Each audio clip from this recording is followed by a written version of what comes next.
मैंने कहा था ना, तुम एक दिन पछताओगे ज़रूर। कुछ दिन बीते, महीने बीते और साल भी बीतने लगे। मैं अभी तक स्ट्रगल कर रहा था कि कैसे अब मैं मूव ऑन करूँ। ऐसा नहीं है कि मैं मूव ऑन नहीं कर पाया था अब तक, पर कोई ना कोई बात थी, कोई ना कोई चीज़ थी मेरे मन में जो मुझे पूरी तरह से ठीक नहीं कर पाई थी अब तक। मैंने उसके जाने के बाद उससे कई बार कांटेक्ट करने की कोशिश करी, पर मुझे हमेशा एक ही चीज़ मिली उससे, इग्नोरेंस। और वो इग्नोरेंस मुझे जीने नहीं देता था। मुझे तकलीफ़ हुई, बहुत तकलीफ़ हुई, पर क्या करता मैं? ऑप्शन ही क्या था मेरे पास ज़िंदगी में आगे बढ़ने के अलावा? बहुत बार ख़्याल आया कि जान दे दूँ, पर उससे भी क्या होता?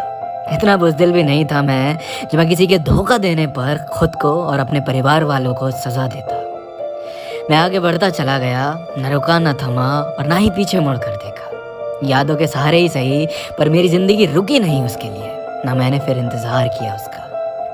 एक दिन मैं यूं ही बैठा था, किसी से बात कर रहा था फ़ोन पर, तभी पीछे से एक कॉल आने लगी मेरे पास। नंबर अननोन था तो मुझे पता नहीं चला कि कौन है। मैंने कॉल पिक करी तो सामने से आवाज़ जो आई वो काफ़ी जानी पहचानी थी। मुझे समझ में नहीं आया मैं क्या बोलूं, पर मैंने बात की तो देखा कि बड़ा ही नॉर्मल साउंड कर रही थी वो, जैसे रोज़ बात करती हो मुझसे।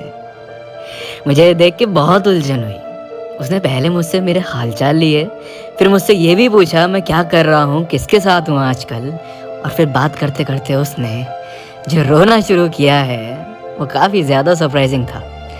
वो रोते रोते बताने लगी कि उसे कितना पछतावा है अपने किए का। उसे एहसास हुआ कि वो कितना गलत थी।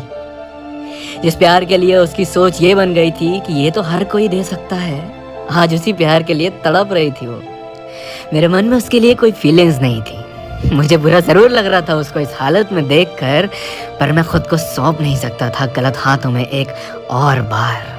उसने ज़्यादा कुछ नहीं मांगा, बस मेरी दोस्ती मांगी, और मैं खामोश रह गया इस बात को सुनकर, क्योंकि मुझे समझ नहीं आ रहा था मैं हाँ बोलूं या ना।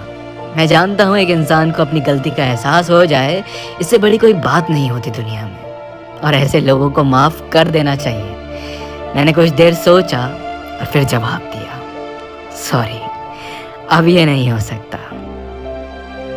मैं तुम्हें तुम्हारे किए के लिए माफ़ कर सकता हूँ, मेरा दिल तोड़ने के लिए माफ़ कर सकता हूँ, उस दुनिया की हर गलती के लिए माफ़ कर सकता हूँ जो तुमने की है, पर मुझसे कभी मौके की उम्मीद मत करना, क्योंकि वो मैं तुम्हें नहीं दे सकता। मैं तुम्हें एक और मौका नहीं दे सकता कि तुम मेरा दिल फिर तोड़ो। एक और बार तुम पर भरोसा भी नहीं कर सकता मैं। मुझ पे जो बीती थी वो सिर्फ मैं ही जानता हूँ और मेरा खुदा जानता है। मैं एक और बार नहीं पिघल सकता, और ना कोशिश करना मुझे पिघलाने की अपनी केयर दिखाकर। सच कहूँ तो मुझे अब कोई फ़र्क ही नहीं पड़ता, और अगर पड़ता भी होगा तो मैं उसे अपनी कमज़ोरी नहीं बना सकता तुम्हारे आगे झुकने की, तुम्हें अपनाने की। इतना कहते ही मैंने फ़ोन रख दिया, और उस रात के बाद उस नंबर से कभी कोई ना कॉल आया और ना ही टेक्स्ट मैसेज।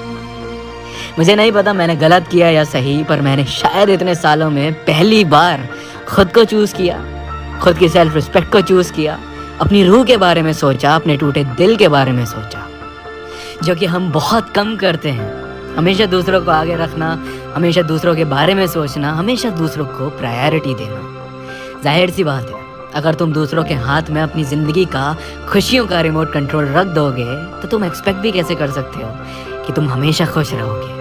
ना इंसानों पे डिपेंड हो अपनी खुशियों को लेकर, और ना ही उन्हें अपनी कमज़ोरी बनाओ। चाहे कितने ही साल पुराना रिश्ता क्यों ना हो, टूटता है तो बेरहमी से ही टूटता है, और सब कुछ तोड़ के चला जाता है।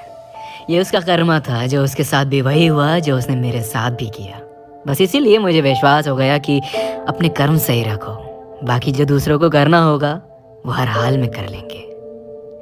तुम बस किसी को अपनी सेल्फ रिस्पेक्ट से ऊपर मत रखना।